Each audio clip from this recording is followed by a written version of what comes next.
দেখো আমি মান কচু কেটে নিয়ে চলে এসেছি। মান কচু আমি মাছ দিয়ে রান্না করে দেখাবো। মান কচু যারা খাবে তারা বুঝবে যে কেমন স্বাদ, না খেলে কিন্তু বুঝবে না। আমি এটা কেটে নেবো। আমি এবারে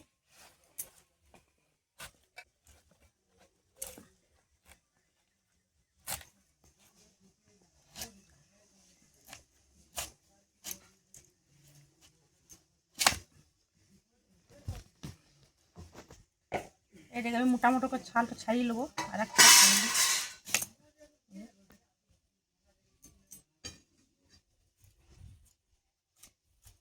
মোটামুটি করে ছাড়াইতে হবে।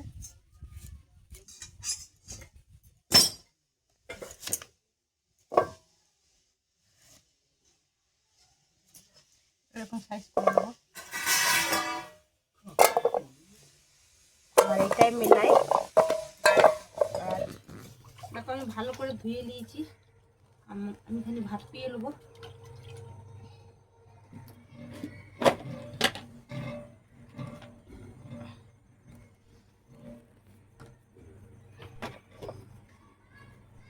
এরপর আমি ঢাকা দিয়ে দেবো। আমি এটাকে বনিয়ে নেবো।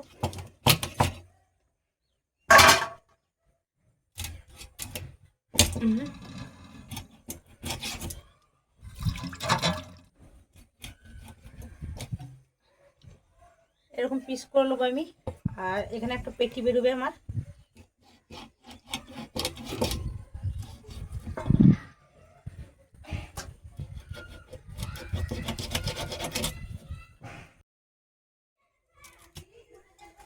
আমি এটা ভালো করে পরিষ্কার করে ধুয়ে নেবো।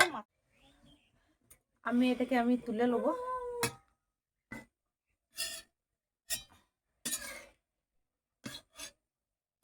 আমার খুবই সেদ্ধ হয়ে গেছে এটা।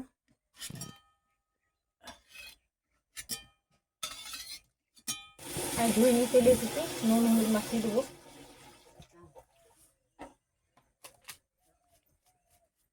লঙ্কা গুঁড়ো দিয়ে দিচ্ছি। আমি তেল দিয়ে দেবো, তাহলে নুন হলুদটা ভালো করে মেখে যাবে। আমার নুন হলুদ মাখানো হয়ে গেছে। আমি এবারে কড়াইয়ে তেল দিয়ে আমি এটা ভেজে নেবো। আমি মাছ কটা ভেজে নেবো।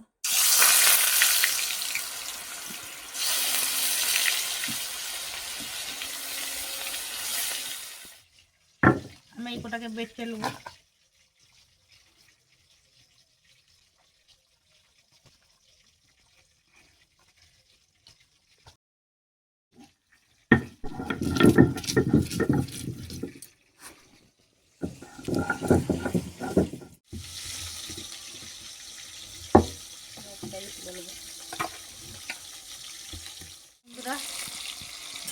মাছটা উঠিয়ে নেবো।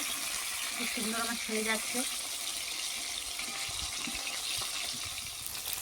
আমার মাছটা ভাজা হয়ে গেছে। আমি তুলে নেবো।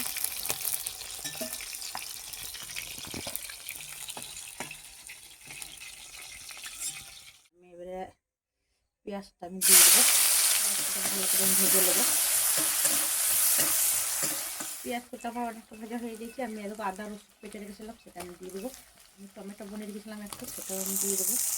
কষিয়ে নেবো। জিরে গুঁড়ো ধনে গুঁড়ো আমি গুলে নিয়েছিলাম জলে, এইটাকে আমি দিয়ে দেবো। হলুদ দিয়ে দেবো। আমি স্বাদ মতো লবণ দিয়ে দেবো। তো ভালো করে আমি মিক্স করে নেবো। আমি গুঁড়ো লঙ্কা দিয়ে দেবো।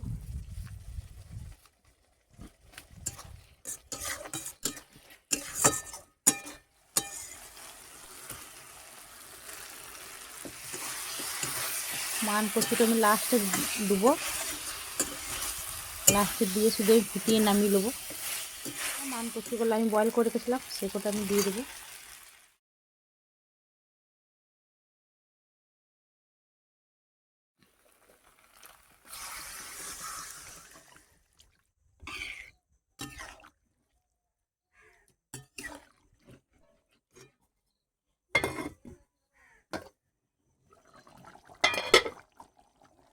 দেখো বন্ধুরা, আমার এটা কিন্তু হয়ে গেছে। আর এখানে আমি কিন্তু ভাজা গুঁড়া মশলা করে রেখেছিলাম, সেটা কিন্তু আমি দেখাইনি, তাই সেটা আমি দিয়ে দেবো এর মধ্যে। দেখো বন্ধুরা, ধনেপাতা দিয়ে দিলাম আমি। তারপরে বেশি লাড়াচাড়া করলে কিন্তু জিনিসটা গলে যাবে, বেশি লাড়াচাড়া করব না। আমি এবার নামিয়ে দেবো।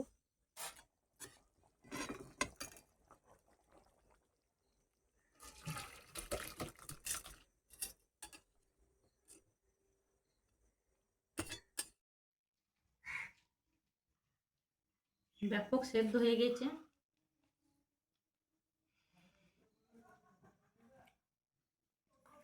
এত টেস্ট হবে আমি ভাবতে পারিনি।